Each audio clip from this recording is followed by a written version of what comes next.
نئی web series لے کر آئے ہیں جس کا نام ہے قیامت کے بعد، آفٹر ججمنٹ ڈے۔ ہم نے ایک اور ویب سیریز پہلے کی تھی جس کا نام تھا قیامت کی نشانیاں۔ اگر آپ نے وہ نہیں دیکھی تو وہ بھی آپ دیکھیے، قیامت سے پہلے کیا کیا ہوگا۔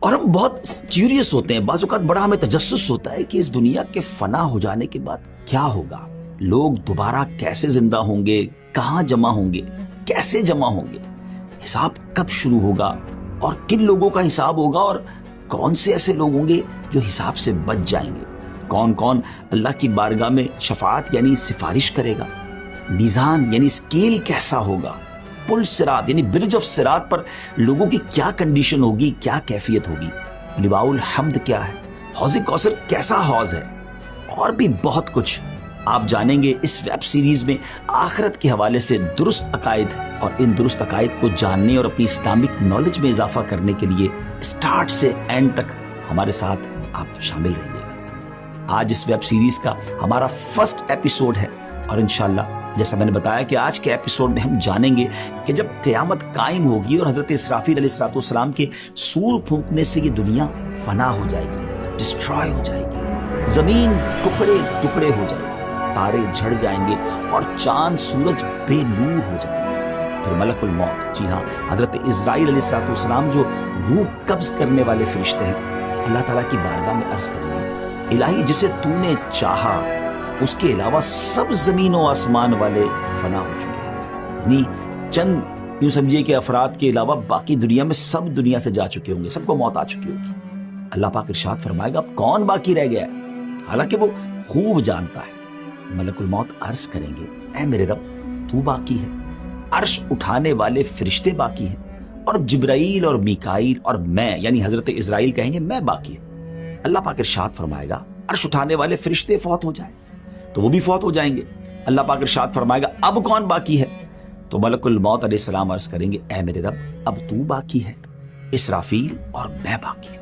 پھر رب عز و جل کے حکم سے عرش حضرت اسرافیل علیہ السلام سے سور لے لے گا، اور پھر ارشاد فرمائے گا اسرافیل بھی فوت ہو جائے تو وہ بھی فوت ہو جائیں گے۔ اللہ پاک ارشاد فرمائے گا اب کون باقی ہے، ملک الموت علیہ السلام عرض کریں گے اے میرے رب تیری ذات باقی ہے جسے موت نہیں آنی، اے اللہ میں باقی ہوں۔ اللہ کریم ارشاد فرمائے گا تم بھی میری مخلوقات میں سے ایک مخلوق ہو، میں نے تمہیں جس کام کے لیے بنایا تم نے اسے دیکھ لیا، کیونکہ اب تو کوئی نہیں تھا نا جس کی روح قبض کر رہی ہے، تو ارشاد ہوگا اب تم فوت ہو جاؤ۔ چنانچہ ملک الموت علیہ السلام بھی فوت ہو جائے گا، اب ایک اکیلا اللہ پاک باقی ہے۔ ناظرین اب رب تعالی سبحان اللہ، اب جو اللہ کی طرف سے ارشاد ہوگا نا، اگر اس کو غور سے سنے تو واقعی وہ گوز بمس یعنی رونگٹے کھڑے کر دیتا ہے۔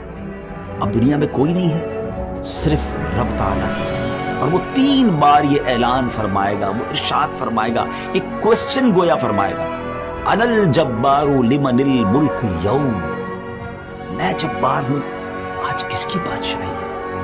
مگر nobody there to answer that question، اس دن تو کوئی جواب دینے والا نہیں ہوگا۔ پھر خود رب تعالی جواب ارشاد فرمائے گا، اور کیا فرمائے گا؟ للہ الواحد القہار، ایک اللہ کی بادشاہی ہے جو سب پر غالب ہے، یعنی سب کچھ فنا ہونے والا ہے اور سب کچھ فنا ہو جائے گا۔ اللہ اکبر، آج لوگ کر و فر اور نما بعض اوقات تو جیتے ایسے ہیں جیسے مرنا نہیں ہے، لیکن یہ اعلان بتا رہا ہے کہ کوئی نہیں ہوگا، صرف رب تعالیٰ کی ذات ہوگی۔ اب کیا ہوگا؟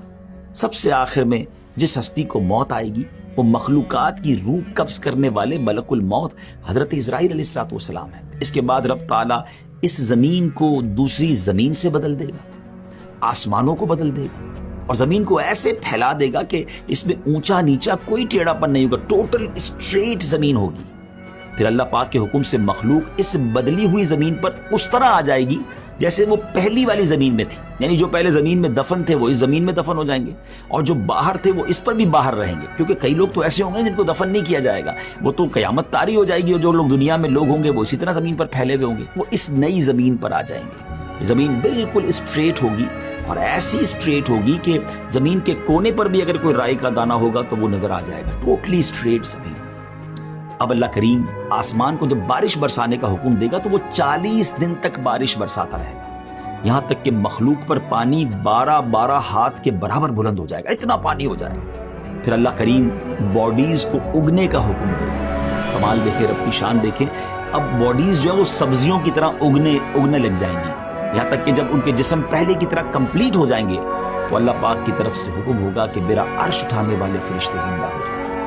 وہ تو کن کا مالک ہے نا، وہ تو فرماتا ہے کن ہو جا تو ہو جاتا ہے، وہ فرمائے گا زندہ ہو جائے تو عرش اٹھانے والے فرشتے زندہ ہو جائیں گے. سب سے پہلے دوبارہ زندہ ہونے والوں میں یہی فرشتے ہوں گے. پھر حکم الہی سے حضرت اسرافیل سور پکڑیں گے اور اپنے منہ پر رکھ لیں گے. پھر اللہ پاک ارشاد فرمائے گا جبرائیل اور میکائیل زندہ ہو جائیں تو وہ دونوں بھی زندہ ہو جائیں گے. پھر اللہ پاک روحوں کو بلائیں گا تو روحیں حاضر کی جائیں گی. سبحان اللہ. اے مسلمانوں آپ کو مبارک ہو، ایمان والوں مبارک ہو. مسلمانوں کی روحیں نور سے چمک رہی ہوں گی اور باقی روحیں اندھیرے میں ہوں گی. اللہ کریم سب روحیں کو سور میں ڈال دے گا اور پھر حضرت اسرافیل علیہ السلام کو حکم فرمائے گا کہ وہ دوبارہ اٹھنے اور جمع کرنے والی پھونک مارے. بس وہ جب پھونک ماریں گے سور میں تو روحیں سور سے شہد کی مکھیوں کی طرح نکل کر زمین و آسمان کے درمیان خلا کو بھر دیں گی. بس روحیں زمین کے نیچے اپنی باڈیز کی طرف جائیں گی اور ناک کے جو ہولز ہوں گے، ناک کے سوراخ سے داخل ہو کر جسم میں سرایت کر جائیں گی. اس کے بعد حشر برپا ہوگا اور لوگ جمع ہونا شروع.